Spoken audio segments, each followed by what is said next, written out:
Good morning all of you. Today now I am going to explain you next topic, adding manure and fertilizers.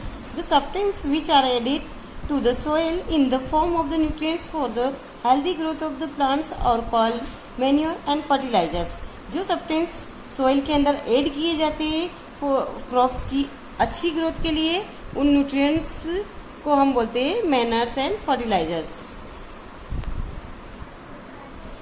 Soil supplies mineral nutrients to the crop plant. These nutrients are essential for the growth of plants.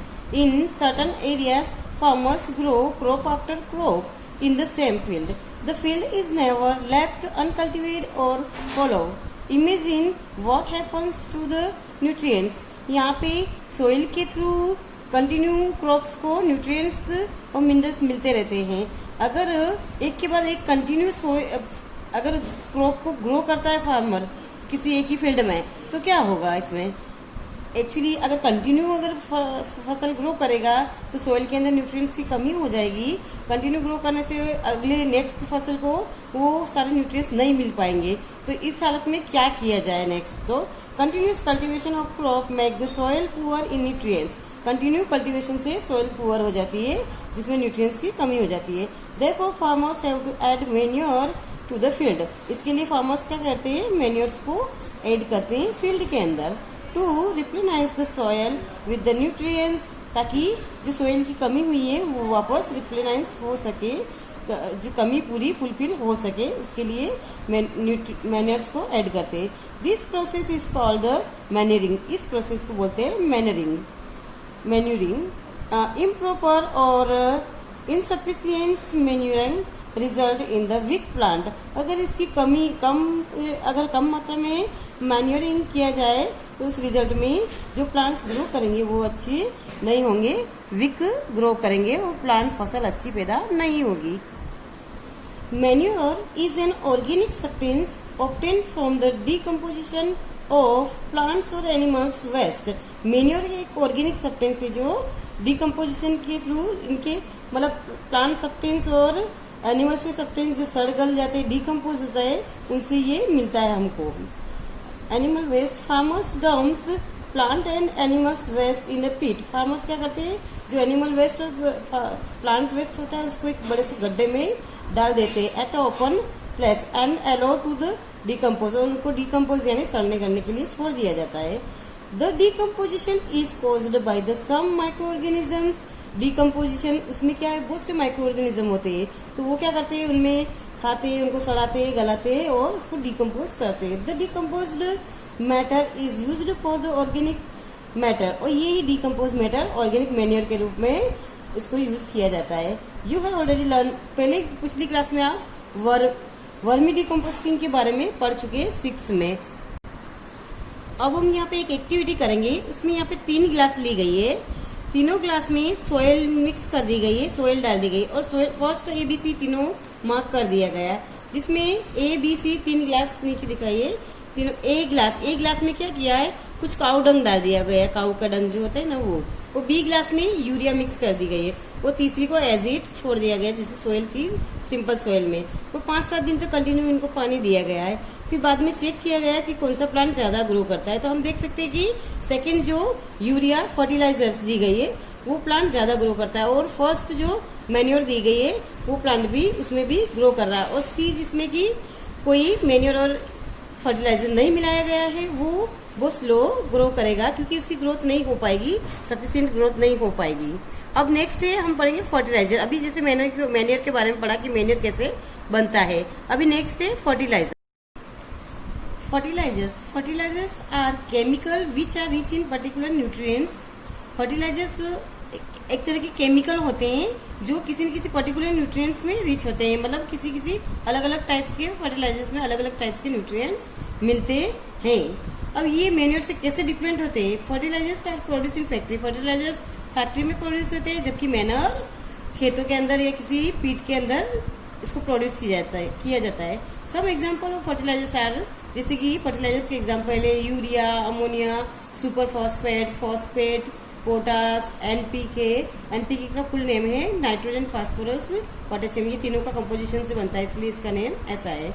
The use of fertilisers has the help farmer to get better yield of crop such as wheat, paddy, maize, but excessive use of the fertilizer has made the soil less fertile. Fertilizers have also become a source of water pollution. Therefore, in order to maintain the fertility of the soil, we have to substitute fertilizers with the organic manure or leave the field uncultivated in the between two crops. Fertiliser के use से ज्यादा crop grow की जा सकती है ज्यादा मात्रा में। तो अभी क्या किसान क्या करता है, इसका ज्यादा से ज्यादा यूज करता है ताकि उनको ज्यादा से ज्यादा फसल मिले।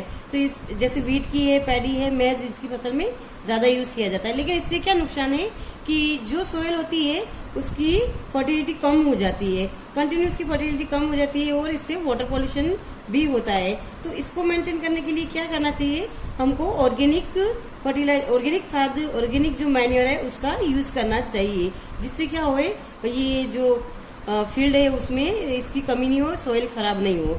इसके लिए ये भी कर सकते हैं कि 1 by 1 क्रॉप ग्रो की जाए, यानी कि 1 ईयर किया तो 1 ईयर लैंड को फ्री छोड़ दिया जाए। इस तरह से फसल करने से भी क्या वापस फर्टिलाइजर्स प्राप्त हो सकते हैं। Use of manure improve soil texture as well as its water retaining capacity.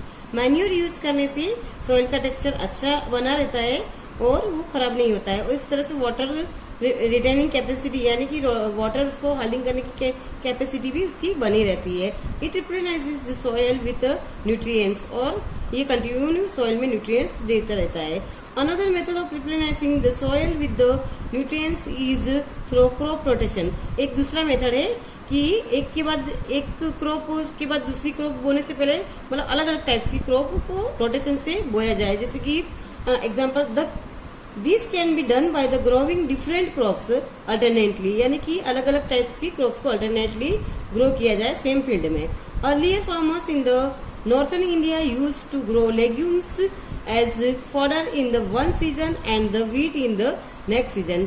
तो पुराने जमाने में फार्मर्स क्या करते थे, नॉर्थर्न साइड्स में फार्मर्स अभी इंडिया में क्या करते हैं कि एक ईयर तो legumes plant as a fodder जो यूज किया जाता है उनको लेग्यूम्स प्लांट को ग्रो करते हैं, दूसरे ईयर में अपनी जो दूसरी व्हीट वगैरह, पैडी वगैरह ये सब फसल को ग्रो करते हैं। Wheat in the next season, this help in the replenishing the of the soil with nitrogen. इससे क्या हुआ, जैसे कि अपन ने पहले पढ़ चुके हैं कि जो लेग्यूम्स प्लांट होते हैं, जो लेग्यूमिनेसी प्लांट होते हैं, उनकी रूट्स के नोड्स के अंदर कुछ बैक्टीरिया होते हैं, राइजोबियम बैक्टीरिया जिनको बोलते हैं। वो क्या करते हैं, सोइल की जो नाइट्रोजन होता है उसको, एटमॉस्फेयर की गैसियस फॉर्म की नाइट्रोजन को लिक्विड जो वाटर के अंदर घुला के प्लांट्स के द्वारा एब्जॉर्ब कर ली जाती है। Farmers are being encouraged to adopt this practice.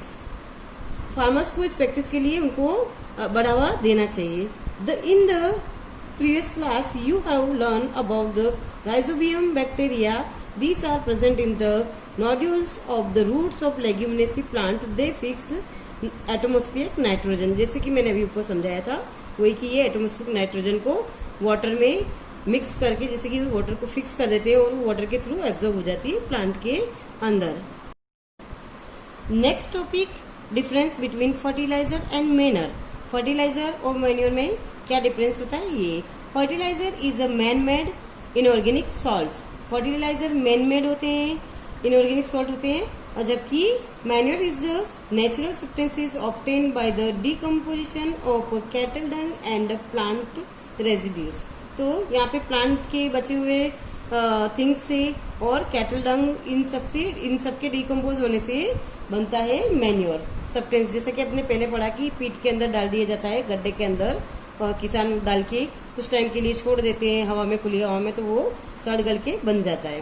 Second point है, fertiliser is prepared in the factories. Fertiliser factories में बनते हैं। Manure can be prepared in the field. Manure एक बड़े बड़े फील्ड में, जैसा मैंने बोला, छोड़ दिए जाते हैं उनको, तो इस तरह से वो प्राप्त होते हैं।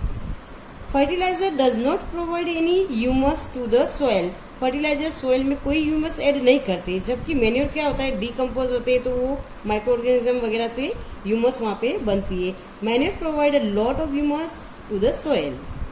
Next point, fertilisers are very rich in the plant nutrients like nitrogen, phosphorus and potassium. ये फर्टिलाइजर्स ज्यादा मतलब न्यूट्रिएंट्स में ज्यादा होते हैं, जैसे कि नाइट्रोजन होता है, फॉस्फोरस होता है, पोटेशियम होता है। Manure is relatively less rich in the plant nutrients, जबकि मैन्योर में थोड़ा लेस रिलेटिव होता है, इसमें कम होते हैं, लेकिन ये सोइल के लिए फायदेमंद है। इससे क्या होता है, सोइल खराब नहीं होती है और पोल्यूशन, वाटर पोल्यूशन वगैरह नहीं होता है, तो सोइल हमारा लैंड की जो फर्टिलिटी बनी रहती है और फर्टिलाइजर के यूज से कंटिन्यू लैंड की फर्टिलिटी में कमी आती रहती है। तो हमें मैन्योर यूज करना ज्यादा सही होता है। यहाँ हम समझेंगे advantage of manure. The organic manure is considered better than the fertiliser. This is because organic manure को कंसिडर किया जाता है, बेटर कंसिडर किया जाता है देन द फर्टिलाइजर्स की कंपेरेटिवली में। इट enhances the water holding capacity to the soil। यह वाटर होल्डिंग कैपेसिटी को बनाए रखता है। It makes the soil porous due to the which exchange of gases become easy। यह इससे क्या होता है कि सोइल मतलब एकदम पोली जैसी, एकदम पोची जैसी बनी रहती है, तो उससे क्या होता है कि सोइल पोरियस बनी रहती है, तो उससे गैसेस का एक्सचेंज आसानी से हो सकता है और रूट्स वगैरह आसानी से ब्रीथ कर सकती है। It increase the number of friendly microbes। इसमें क्या होता है कि बहुत सारे माइक्रो ऑर्गेनिजम्स, जैसे कि बोला कि इससे मतलब मैन्योर बनती है तो बहुत से माइक्रो ऑर्गेनिज्म पैदा हो जाते हैं, तो यह इंक्रीज करता है माइक्रोब्स को। It improve the texture of the soil, और यह सॉइल के टेक्सचर को अच्छा बनाता है। Next topic irrigation. Next topic is irrigation. Irrigation means crops को कंटिन्यूस पानी देना, टाइम टू टाइम फ्रिक्वेंटली पानी देना, इसको बोलते हैं रेगुलर इंटरवल के बाद पानी देने को बोलते हैं irrigation। All living beings need water to live। Water is important for proper growth and development। सभी लिविंग बींग्स को वाटर की जरूरत होती है, क्योंकि ग्रोथ और डेवलपमेंट के लिए ऑलरेडी हम जानते हैं ये जरूरत है। Water is absorbed by the plants roots. Water roots के थ्रू एब्जॉर्ब होता है प्लांट में। Along with the water, water के साथ मिनरल फर्टिलाइजर्स ऑल्सो एब्जॉर्ब, ये भी एब्जॉर्ब होते हैं। Plants contain nearly 90% of water. Plant में 90% वाटर होता है। Water is essential because germination of seed does not take place under dry condition. क्योंकि हम जानते हैं कि कोई भी सीड्स जैसे घर में भी डिब्बे में भरे रहते हैं सीड्स जो ड्राई होते हैं, तो वो जर्मिनेट नहीं होते जब तक कि उनको आपकी मदर वगैरह उसको वाटर में भिगो के रखती है और दूसरे दिन पानी से निकालती है, तो वो जर्मिनेट हो जाते हैं, आपने देखा होगा। तो इस तरह उनको वाटर की जरूरत होती है जर्मिनेट होने के लिए सीड्स को। Nutrients dissolve in water are transport to the each part of the plants. जो न्यूट्रिएंट्स वाटर में डिजोल्व होते हैं वो रूट्स के थ्रू पूरे प्लांट्स में ट्रांसपोर्ट हो जाते हैं। Water also protect the crop from both Frost and hot air currents. जो एयर बहती है, कभी तेजी से गर्म हवा बहती है तो कभी बहुत ठंडी हवा बहती है, तो ठंडी हवा से क्या लीव्स वगैरह फ्रॉस्ट हो सकती है, या हॉट एयर से लीव्स में जल सकते हैं या बहुत गर्म हो जाता है, तो उससे बचाता है water. To maintain the moisture of the soil for the healthy crop growth, fields have to be watered regularly. अब फील्ड्स को थोड़े थोड़े टाइम में हेल्दी क्रॉप के लिए उसको कंटिन्यू वाटर देना चाहिए, उनको वाटरिंग करनी चाहिए regularly. The supply of water to the crops at regular interval is called irrigation. ये पॉइंट टिक कर लीजिए। The supply of the water to the crop regular interval is called. Regular interval में पानी crops को दिया जाना ही irrigation कहलाता है। इरिगेशन की ये डिफाइन है। The time and frequency of irrigation varies from the crop to crop. Time और फ्रीक्वेंसी दोनों ही वेरीज होती है, crop to crop, soil to soil and season to season. अलग अलग सीजन में, अलग अलग सॉयल में, अलग अलग क्रॉप्स के लिए ये सब अलग अलग होता है। जैसे कि फॉर एग्जाम्पल समर सीजन में the frequently of the watering is higher. वहाँ पे समर सीजन में पानी ज्यादा देना चाहिए। क्यों देना चाहिए? क्योंकि आप देखते हो कि समर सीजन में वाटर का इवेपोरेशन ज्यादा होता है, लैंड से वाटर ज्यादा उड़ता है, तो क्या होता है सॉयल ड्राई हो जाती है कंटिन्यू। तो थोड़े थोड़े टाइम में वो जल्दी ड्राई होती है, तो उसको थोड़े थोड़े टाइम में पानी देना चाहिए। इसलिए evaporation of water from the soil and leaves it is more in the summer. So we should give water in summer season regularly, time to time and very less frequently। Our next topic is source of irrigation. अपना ये next topic है source of irrigation, ये मैं आपको next day समझाऊंगी। Have a nice day, good bye.